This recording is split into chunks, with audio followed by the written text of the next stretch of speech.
আমি মারা গেলে আমার মৃত্যুর কষ্টের ভাগ আমার স্ত্রী নিবে না। আমি মারা গেলে আমার কবরের ভিতরে বৃষ্টির পানি গলা পর্যন্ত উঠে যাবে।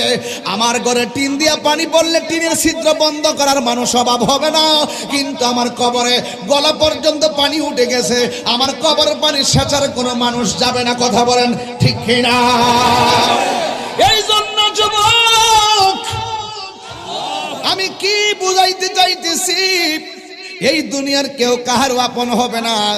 আপনি মরে যাবেন, আপনি মৃত্যুর বিছানায় পড়ে থাকবেন, কিন্তু আপনার কাছে একদিন আজরাইল যখন চলে আসবে, মায়া নিদন হারাইলাম ঘুমের ঘরে স্বপনে, আর কি দেখা হবে রে লালমায় বাসি জীবনে।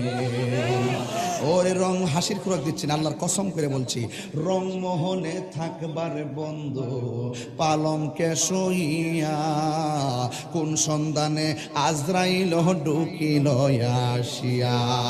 ওরে দুয়ারে প্রহরী থইয়া প্রবেশ করল কেমনে, দুয়ারে প্রহরী থইয়া প্রবেশ করল কেমনে, আর কি দেখা হবে রে লালমাই বাসি জীবনে।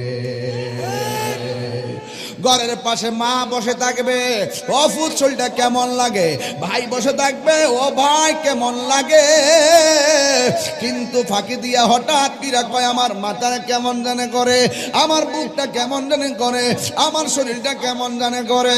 বাজার থেকে অ্যাম্বুলেন্স আনে, আইনা অ্যাম্বুলেন্সে ঢোকায়, দরজা জানালা বন্ধ, অক্সিজেনটা মুখে লাগায়, যাইতে যাইতে রওনা ঢাকা লেভেল, যাইতে যাইতে ঢাকা স্কোয়ার, অথবা চলে যাবে গ্রিন হসপিটাল। কিন্তু গাড়ির ভিতরে সে ডাইনে যায় বামে যায়, ঘরের মানুষ ভাবতেছে তাড়াতাড়ি ডাক্তার কাছে নিলে মনে বাঁচানো সম্ভব। একটু পরে দেখে রাস্তাটা ঠিকই আছে রে বাজি, একটু পরে দেখে হাতও লড়ে না, পাও লড়ে না, মাথাও লড়ে না, ফেড়ও লড়ে না, শ্বাসও বের হয় না। এবার গাড়ির ভিতরে মানুষগুলো ডানে তাকায় দেখে গ্লাস বন্ধ, বামে তাকায় দেখে গ্লাস বন্ধ, একটু বাতাসও গাড়ির ভিতরে ঢুকতে পারে না। এই ঘরের ভিতরে এত বড় আজরাইল গাড়ির ভিতরে কেমনে ঢুকলো? মদিনা মদিনা আসে মুমিনের ঠিকানা, বলো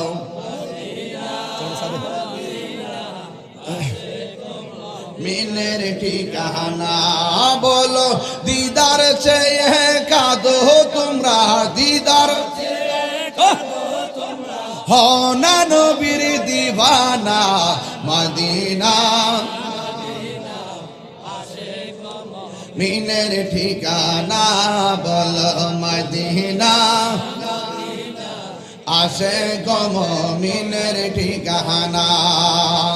জালালউদ্দিন সুয়ুতি ৭৫ বার দেখল নবীজি, জালালউদ্দিন সুয়ুতি ৭৫ বার দেখল নবীজি, এতবার দেখিয়া নবী, এতবার দেখিয়া নবী, জ্বালা তাহার মিটে না।